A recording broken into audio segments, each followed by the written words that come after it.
I decided to do a painting tutorial on how to paint red armor with volumetric highlighting fairly quickly and easily with no airbrush.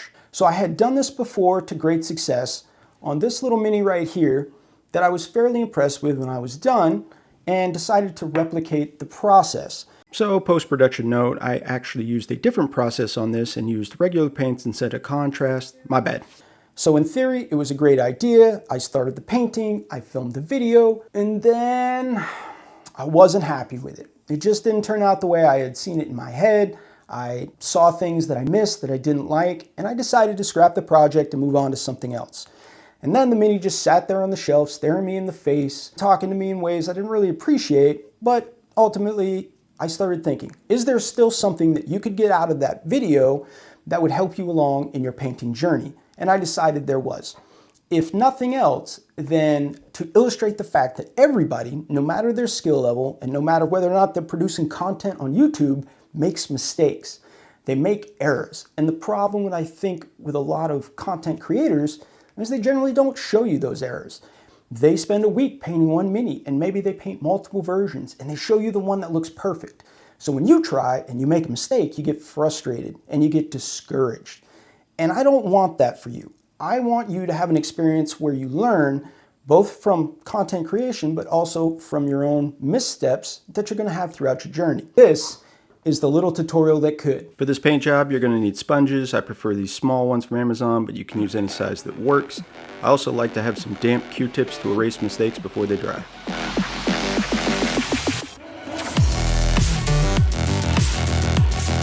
Taking dark plum from Pro Acryl, I'm going to do my recessed shading with a medium-sized dry brush.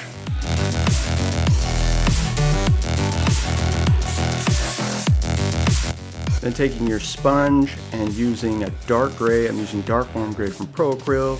We're going to do about 80% of the minis undershading with this color.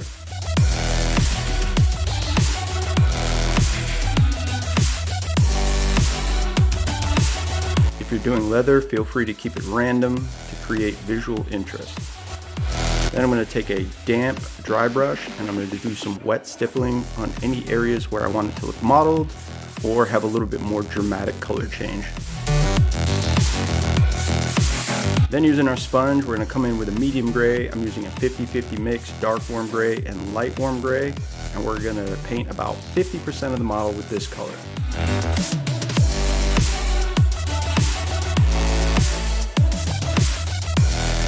Then using bright yellow ochre, we're going to come in and do a little bit more sponge shading. This is to give it a little bit of color, and I'm only focusing on the leather areas with this. Then using the same wet dry brush technique, we're going to do wet stippling of areas with the bright yellow ochre to give it a little bit more color punch once we use our contrast. Then using a smaller, harder brush, we do what I call hard stippling to get more dramatic dots. This will give us a more dramatic transition when we use our contrast. Then using our lightest color, light warm gray, we're going to do the uppermost surfaces of all the armor panels. Now I will say the leather duster I think was a win on this. It was a new process I was trying out and it worked so well that I tried it again and I did another tutorial on it, link down in the description, check that one out. But it's a quick, easy leather tutorial that brings realistic leather to your minis fairly quickly. I did that tutorial, but this one is also slightly different. I changed a few things. So I'm going to leave a majority of that portion of it in here, but it's just going to be truncated a little bit. So even if you've seen that, watch this one and you get a slightly different take, and maybe you'll learn something from this one as well. For the leather, I'm using snakebite leather and transparent brown from Pro Acryl, mixed 50-50 with some glazed medium, but you can use whatever color you like. For the darker color, I'm using transparent black from Pro Acryl with Lamia medium. I'm also going to keep some Lamia medium on the side to help even out the coat. Start with your lightest color, applying generously over the entire leather surface. Then come in with your darker color and wet blend that in, focusing on anywhere you want the leather to look a little darker. Continue doing this back and forth with the two colors, and I recommend not cleaning the brush in between the colors as it'll add to the transitional color spectrum and give it a more natural look.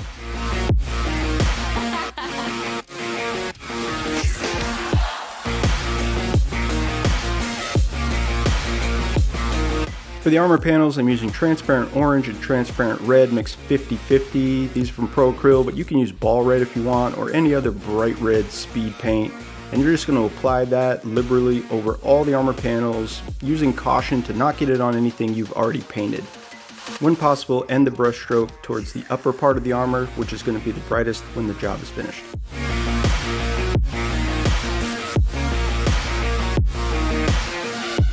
Now go in and do spot glazing with your leather colors anywhere you want a little bit more dramatic color change or transition. In this step, I did clean the brush in between to give it that dramatic effect.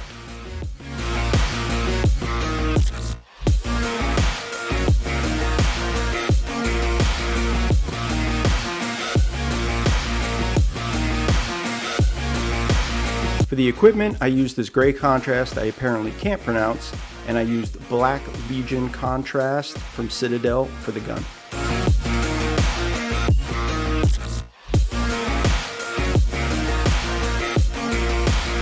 For the fabric, I used Payne's Gray from Pro Acryl. I love this color. This color goes with almost every other color, and it works well for accents.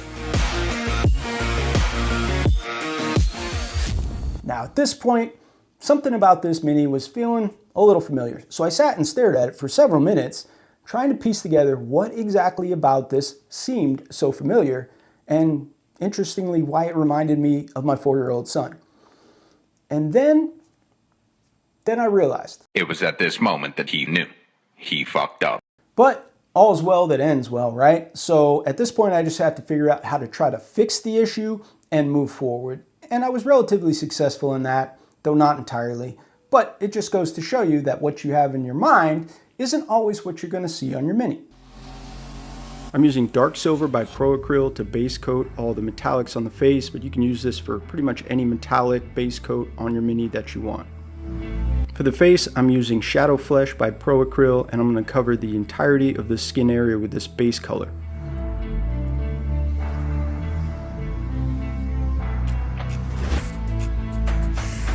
The first round of highlights is going to be Tan Flesh. I'm making sure this is thinned down and offloaded, and I'm concentrating on areas where the light's going to hit: the nose, the brow, the upper lip, the cheekbones.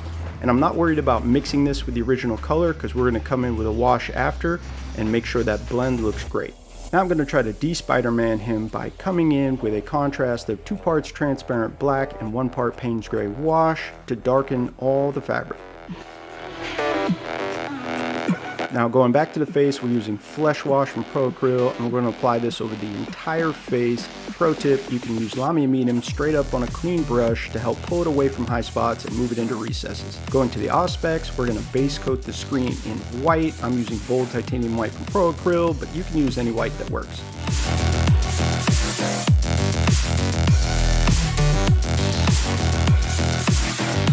Now we're going to thin down our white to a glaze consistency, and we're going to glaze that over anywhere we want a subtle glow for our OSL effect.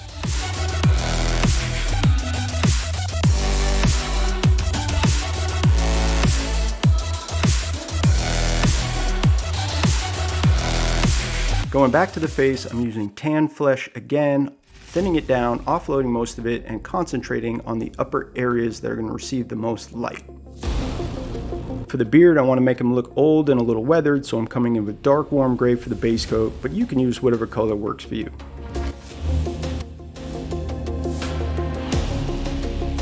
For wood, I like to use a base coat of Steel Legion Drab and Mournfang Brown mixed 50-50. I feel like this is a nice light warm wood color, and it complements darker metal well.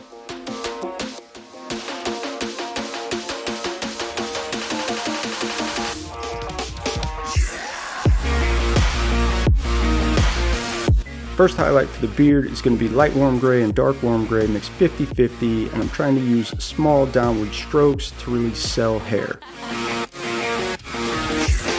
Now apparently it's important at this point to wildly wave your brush at the mini like you're casting some sort of wizard spell, but then you're going to go to a slightly lighter gray and you're going to do a little bit more highlighting on the beard.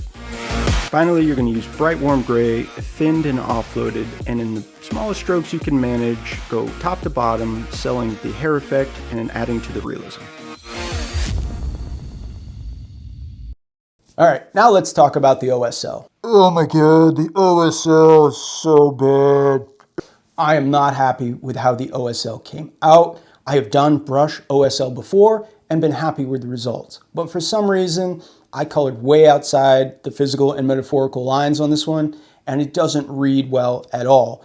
For starters, I painted too much of the area that wouldn't have been affected by the light, which takes away from the readability and the reality of OSL. You need to stay within a certain framework of where that light is going to play on the things around it, whether it be armor or the actual item producing the light. And I didn't stick to that. I got real excited and just started slapping paint everywhere, and the results weren't what I wanted. Also, I introduced Tesseract Glow because I've used that before, but forgot that I didn't use that for OSL. I used it for something else. So overall, the light has too much of a sickly yellow glow to it, which really wasn't what I was going for. Traditionally, I'll use F&W fluorescent green standalone for OSL, and definitely through the airbrush. I think it works really well. Now, is it a complete miss? Probably not. Can you learn something out of it? Maybe. If nothing else, you're going to learn how not to do certain aspects of OSL for this. But I'll do another OSL video and redeem myself. I promise. Now, I used fluorescent ink and Tesseract Glow for this, but you can use any color that works. I would just recommend that it's bright and that you thin it to between a wash and a glaze consistency. Remember that the thicker it is, the less coats it'll take, but the less you'll see the base coat underneath. I then used Slate Gray from Pro Acryl to highlight the gun. It's a nice cool gray and it contrasts well. This is also a good point to go clean up any mistakes you weren't able to take care of with your eraser. For the edge highlighting of leather, I used dark orange brown and Mornfang brown mixed 50-50. It's a nice bright brown orange that contrasts well.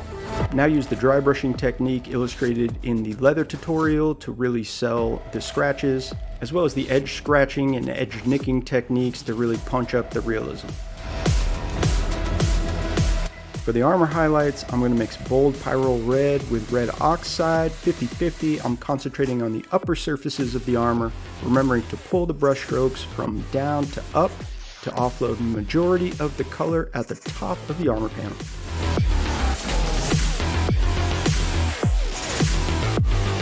I'm also going to use this color to do some fun little dots on the auspex to represent enemies.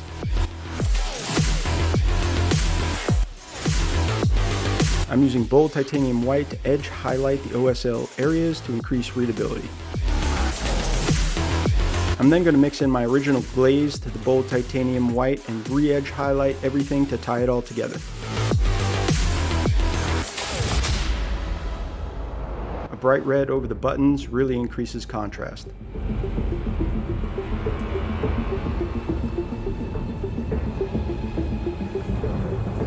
I edge highlight the armor panels in bold pyrrole red mixed with red orange, 50-50. Remember, you don't have to get all the edges, just get what looks good and create some contrast.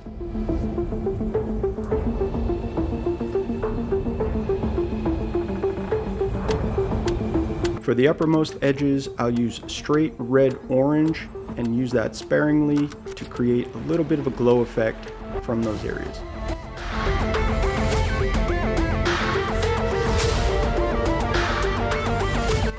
Now we'll go around the mini and edge highlight anything you think needs a little bit more pop or create a little more contrast. For the fabric, I'm using Payne's Gray straight out of the pot for the first highlight, and for the second, I'm going to mix in light warm gray, concentrating on a slightly smaller area and creating scratches to sell that fabric effect.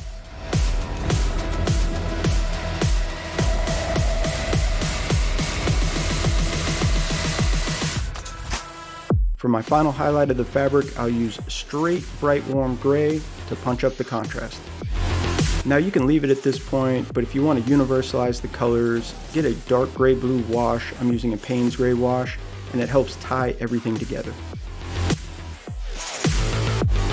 And that is your entire mini done in under 2.5 hours.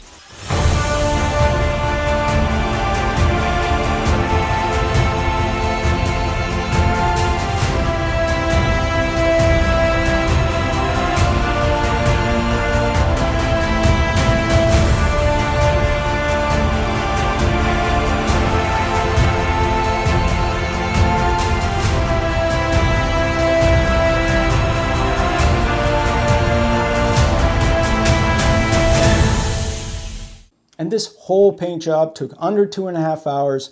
And yes, that seems like a lot, but I am a slow painter by nature. And I also added some things to give it some visual interest, like the OSL.